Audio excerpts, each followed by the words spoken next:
નમસ્તે મિત્રો, નમોશ્રીમાં આપણે 1 એપ્રિલ 2024 પછી સગર્ભા બહેનોની નોંધણી ચાલુ કરી છે. નમોશ્રીમાં અમુક જે કન્ફ્યુઝન છે એ વિશે આજે વાત કરીશું. અને નમોશ્રીમાં 2 લેવલનું વેરિફિકેશન થશે, જેમાં એક મેડિકલ ઓફિસર પીએસસી યુપીએસસી લેવલનું અને બીજું જિલ્લા કક્ષાએ આરસીએચઓ સરના લેવલનું વેરિફિકેશન થશે અને ત્યારબાદ રાજ્ય કક્ષાએથી એનું પેમેન્ટ કરવામાં આવશે. સૌથી પહેલી વાત તો એક ક્લિયર કરું કે નમોશ્રીમાં એફએચડબલ્યુ બહેનો દ્વારા લાભાર્થીનું ફક્ત એક જ વખત રજીસ્ટ્રેશન કરવાનું છે. એટલે જે એફએચડબલ્યુના મોબાઈલમાં આપણે નમોશ્રીની ટેબ આપી છે એમાં ફક્ત એક જ વખત એને ડોક્યુમેન્ટ અપલોડ કરવાના છે અને હાલ જે નવું વર્ઝન આવ્યું છે એ પ્રમાણે લાભાર્થીના એકાઉન્ટની પાસબુકનો ફોટો અપલોડ કરવાનો છે. એફએચડબલ્યુ બહેનોએ કઈ રીતે કામગીરી કરવાની છે એનો વિડીયો આપણે ઓલરેડી શેર કરી દીધો છે. આજે આપણે ખાસ તો મેડિકલ ઓફિસર અને જિલ્લા કક્ષાએ આરસીએચઓ સરને જે અપ્રુવલ આપવાનું છે એ માટે આપણે આજના વિડીયોમાં જોઈશું. મેં કીધું તેમ કે કોઈ પણ એક જ વખત એટલે કે પહેલી વખત જ એફએચડબલ્યુ બેને ડોક્યુમેન્ટ અપલોડ કરવાના રહેશે. પછી ત્યારબાદ કોઈ પણ પ્રકારના ડોક્યુમેન્ટ એફએચડબલ્યુ બેને અપલોડ કરવાના રહેતા નથી.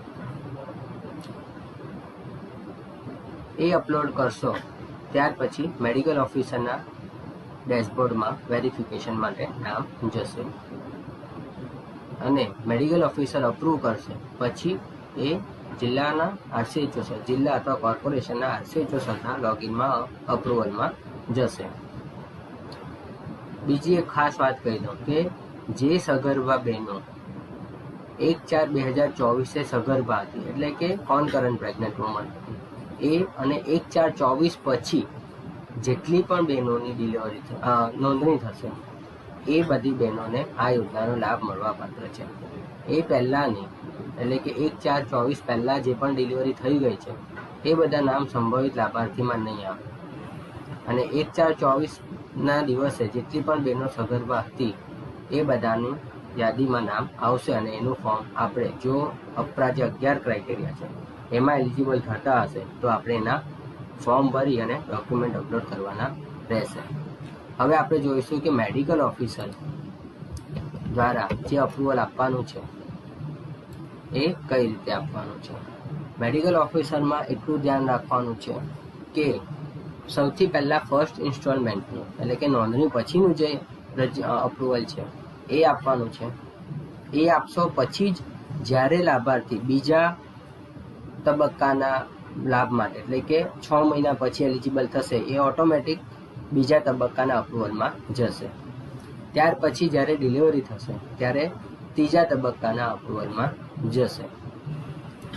આમાં ખાસ ધ્યાન રાખવાનું છે કે ડિલિવરી પછી જો બેબી બોય એટલે કે છોકરાનો જન્મ થયો હશે તો જ અપ્રુવલમાં આવશે, કારણ કે છોકરીના જન્મ સમયે આપણે ડિલિવરી સમયનો હપ્તો પીએમએમબીવાયમાંથી ચૂકવવાનો છે એટલે અહીંયા આવશે નહીં. અને જ્યારે બાળક ફૂલ્લી ઇમ્યુનાઇઝ થશે ત્યાર પછી એને ચોથા હપ્તાનું અપ્રુવલ આવશે. અને આ દરેક હપ્તામાં પહેલા હપ્તાનું અપ્રુવલ થશે પછી જ બીજા હપ્તામાં નામ દેખાશે જ્યારે 6 મહિના પૂરા થશે. ડિલિવરી થશે તો થર્ડ ઇન્સ્ટોલમેન્ટમાં દેખાશે. જો અત્યારે ડિલિવરી થઈ ગઈ હોય 1/4 પછી તો પણ પહેલા હપ્તામાં અપ્રુવ આપશો પછી જ બીજા હપ્તામાં દેખાશે અને પછી જ ત્રીજા હપ્તાના અપ્રુવલમાં નામ દેખાશે. એટલે આ વસ્તુ ખાસ ધ્યાન રાખો. હવે અપ્રુવમાં મેડિકલ ઓફિસરે ઇન્ડિવિજ્યુઅલ એક ફોર્મ ચેક કરવાનું છે. અપ્રુવલ માટેની પ્રોસેસ આપણે ઓલરેડી બધાને કહી દીધી છે.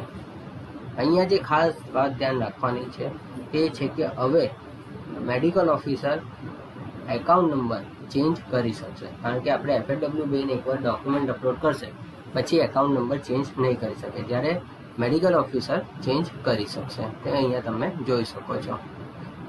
એના બેંક પાસબુકનો ફોટો અને ડોક્યુમેન્ટ બંને વસ્તુ અહીંયા તમને ફોટોગ્રાફમાં દેખાશે. પછી એમાં જે પહેલા હપ્તામાં કેપીએસવાયનું છે એ પ્રમાણે આગળ જણાવ્યા પ્રમાણે થશે. અપ્રુવ આપશો એટલે એ ઓટોમેટિક જિલ્લા કક્ષાના વેરિફિકેશનમાં જશે. રિજેક્ટ આપશો તો રિજેક્ટમાં આપણને 4 ઓપ્શન દેખાશે કે બેંક ડિટેલ મિસમેચ થાય છે અથવા તો જે ડોક્યુમેન્ટનો ફોટો ક્વોલિટી બરાબર નથી. આ 2 ઓપ્શન સિલેક્ટ કરશો એટલે ઓટોમેટિક એ લાભાર્થી ફરીથી વેરિફિકેશન માટે FFWના મોબાઈલમાં જશે. નોટ એલિજિબલ એટલે કે આ યોજના માટે જ એ લાભાર્થી એલિજિબલ નથી, તો એ ઓટોમેટિક અહીંયાથી પરમનન્ટલી રિજેક્ટ થઈ જશે. Not eligible for this instalment એટલે કે કદાચ કોઈ લાભાર્થી ડિલિવરી સમયે પહેલી વખત જ આવે છે, તો એવા કિસ્સામાં અગાઉના હપ્તા ચૂકવવાના થતા નથી. તો પહેલા અને બીજામાં beneficiary not eligible for this instalment select કરશો એટલે ઓટોમેટિક બીજા એટલે કે નેક્સ્ટ હપ્તા માટે અપ્રુવલમાં વેરિફિકેશનમાં દેખાશે. ત્યાં પછી એપ્રોપ્રિએટ ઓપ્શન સિલેક્ટ કરી અને એમને રિજેક્ટ કરવાનું છે. સેવ કરશો એટલે અહીંયાથી એના રિજેક્ટ થઈ જશે. આ રીતે મેડિકલ ઓફિસરનું વેરિફિકેશન કરવાનું છે. સેમ વે ડિસ્ટ્રિક્ટ લેવલ ઉપર પણ જેટલા પણ લાભાર્થી એમઓ દ્વારા અપ્રૂવ થશે એ બધા જિલ્લા કક્ષાએ દેખાશે. જિલ્લા કક્ષાએ ઇન્ડિવિજ્યુઅલ ફોર્મ પણ તમે અપ્રૂવ કરી શકો છો અને મલ્ટિપલ એટલે એકથી વધારે ફોર્મ તમારે અપ્રૂવ કરવા હોય તો આ ચેકબોક્સ ટિક કરી અને અપ્રૂવ સિલેક્ટેડ રેકોર્ડ્સ ઉપર ક્લિક કરશો તો જેટલા બી ફોર્મ સિલેક્ટ કરેલા છે બધા અપ્રૂવ થઈ જશે. જો જિલ્લા કક્ષાએથી રિજેક્ટ કરવું હોય તો મેડિકલ ઓફિસરની જેમ ઇન્ડિવિજ્યુઅલ ફોર્મ ઓપન કરી અને રિજેક્ટ કરવાનું રહેશે. એટલે આ વસ્તુ ખાસ ધ્યાન રાખવાનું છે કે અહીંયા મેડિકલ ઓફિસરે જે અપ્રૂવ આપ્યું છે ત્યાર પછી બી જિલ્લા અથવા કોર્પોરેશન કક્ષાએથી ડિસ્ટ્રિક્ટ લેવલથી રિજેક્ટ થઈ શકશે. રિજેક્ટના સેમ જ ઓપ્શન્સ અહીંયા દેખાશે અને સેમ મેડિકલ ઓફિસરમાં જણાવ્યું એ પ્રમાણે જ અહીંયા રિજેક્ટનો ઓપ્શન સિલેક્ટ કરતા આગળની પ્રોસેસ થશે. એટલે આ વસ્તુ આપણે ખાસ ધ્યાન રાખવાની છે. અને આ જિલ્લા કક્ષાથી અપ્રૂવ થયા બાદ સ્ટેટ કક્ષાએથી પેમેન્ટની પ્રોસેસ થશે. Thank you.